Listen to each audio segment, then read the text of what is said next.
quick little lawnmower update from last time.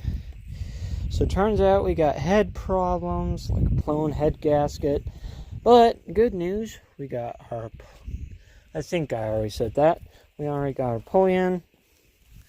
Got new fuel line and figured out what size that pulley is on said transaxle.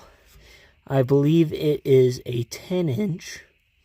So we're going to go down to a 5-inch in the back.